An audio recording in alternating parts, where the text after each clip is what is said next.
Hey, welcome back to the Dusty Wheel. Brandon Sanderson recently gave us some interesting pieces of Wheel of Time news during a Patreon live stream that he did with Dragonmount.com. So what did he say? Here are my top 7 highlights from that interview. But remember, spoilers through the end of the books. Let's get going. Number 1. Brandon branded himself the heir to the Rafe crown. That's right.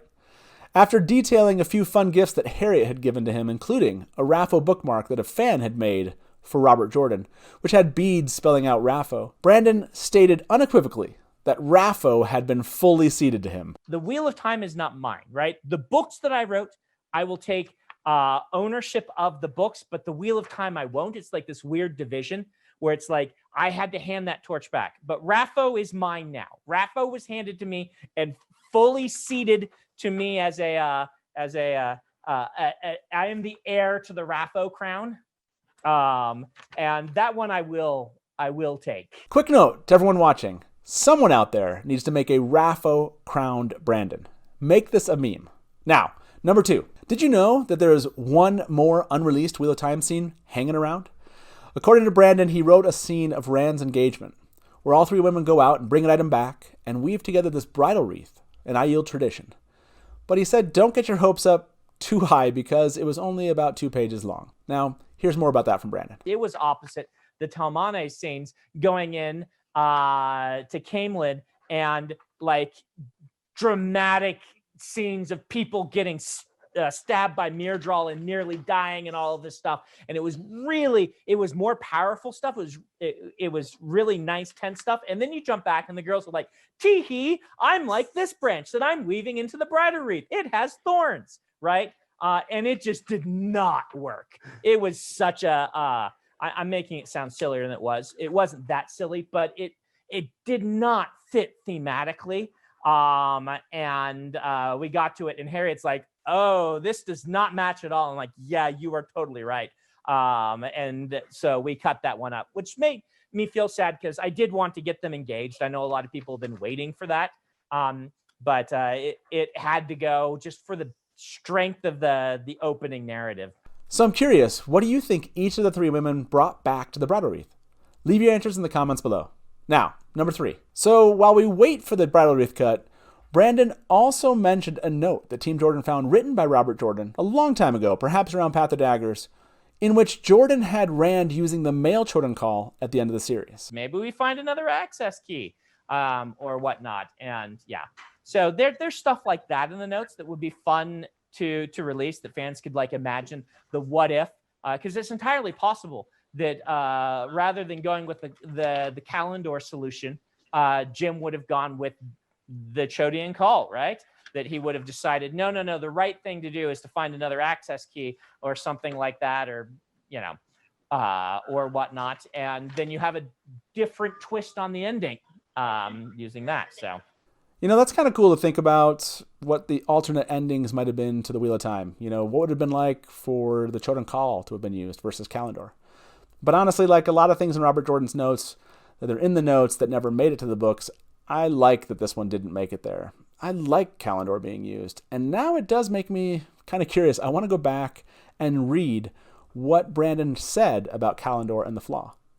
Now, number 4. We got this fun fact from Brandon. Apparently, in creating Tuon's new name, Brandon received an email stating that Jim had already created a new name for Tuon. And so it was quite the coincidence when Brandon saw that name that it was only 2 letters off of the one that Brandon had created himself. Now, of course, they used the one that Robert Jordan created.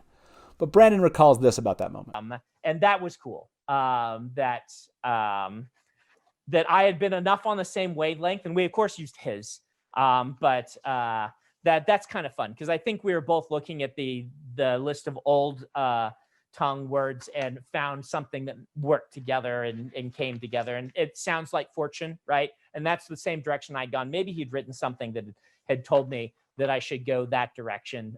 But either way, that's a fun thing. There's a little email from Maria saying, hey, we should use Jim's name for this. And then it was almost exactly the same. I felt very cool on that day.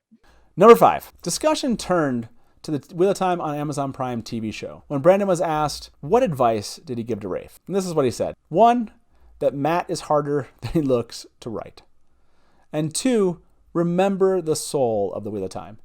And about that, Brandon explained from Jordan's point of view that the story was inherently about a normal person being told that you'd have to save the world, and you probably die doing so.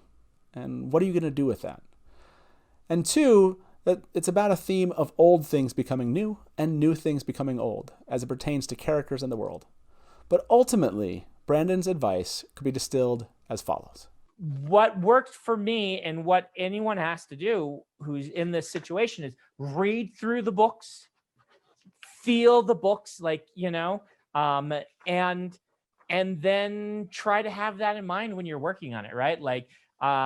Anytime I started to get lost, I just went back to the books and read what Jim had written, and it pulled me back in. When I was working on, and I reread Eye of the World when I was working on the deleted scene we talked about, it threatened to do that to me again. I was pulled in. I'm like, ooh, this and that. And, the books are just so descriptive with lush use of language in a way that's never feels like it bogs down. That you just have to go to the books. Go to the books.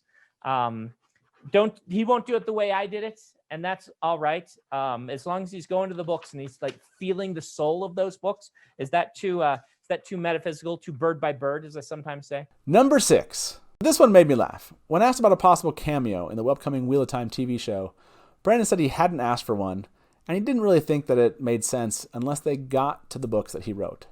But about his own works and being part of those adaptations, he would like a cameo, though unlike Stan Lee, Brandon wants to be treated like Kenny from South Park, or what I now call Cosmere Kenny. That in every season, there's a version of me that dies in some horrible way.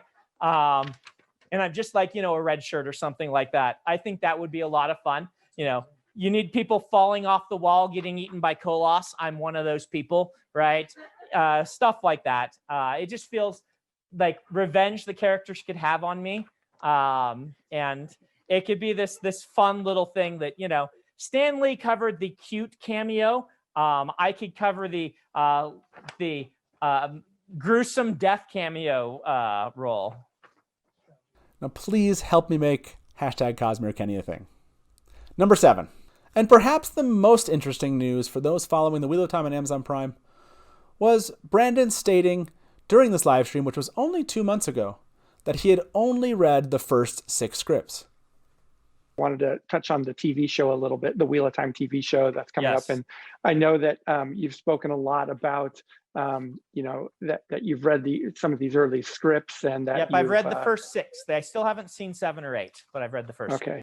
That was an interesting statement by Brandon, considering we know that Kieran Donnelly, the director of episodes 7 and 8 of the Wheel of Time TV show, was out in Prague until the end of October, along with a variety of cast members. While we don't know exactly what was filmed, it's clear that they were filming portions of episodes 7 and 8. So what does this mean? I don't think it means much. We know that Rafe and Brandon have been talking about Rafe's vision for the show, and we know that Brandon's given feedback on the first 6 scripts. So I interpret this to be that Rafe feels like he has a good idea of what Brandon thinks, and he feels very confident about where he's taking the show in this first season. Plus, we have to remember that Rafe is also talking to Team Jordan, including Harriet, who we understand to also be reviewing the scripts. And these are the individuals that Brandon considered the source of truth when he was writing the Wheel of Time books. So, with that, I'm not too concerned. But it is fair to ask, will this trend continue if the Wheel of Time TV show gets a second season? Honestly, I believe Rafe, considering he's always said that Brandon is a huge asset to the process, will obviously reach out to Brandon as he has questions. So those are our 7 WoT highlights from the Dragonmount and Brandon Sanderson interview. So what did you think? Is Brandon the heir to the Raffo crown? Would you have chosen the Chodan Call over Kalendor? And what do you think it means that Brandon's only read the first 6 of 8 scripts for Season 1 of The Wheel of Time on Amazon Prime? Please leave your comments below. And a shout out to Brandon and Dragonmount. Thank you for that excellent interview. If you want to see the whole thing and get some context on all these answers Brandon gave, you can check out that link in the description below. Remember, like and subscribe, and we'll see you next WoT Wednesday at the Dusty Wheel. Hey guys, thanks for watching. Just hit subscribe, and if you want to see more Wheel of Time follow us on Twitter, Facebook, Discord. Can't wait to see you next Wednesday. No, that's terrible. Hey guys, thanks for watching. Hey guys, thanks for watching the show at the Dusty Wheel. If you want to see more Wheel of Time content just like this, do us a favor and click that subscribe button. Make sure you follow us on Twitter, Discord, Facebook, Instagram. We're all over the place. We'll see you next WoT Wednesday.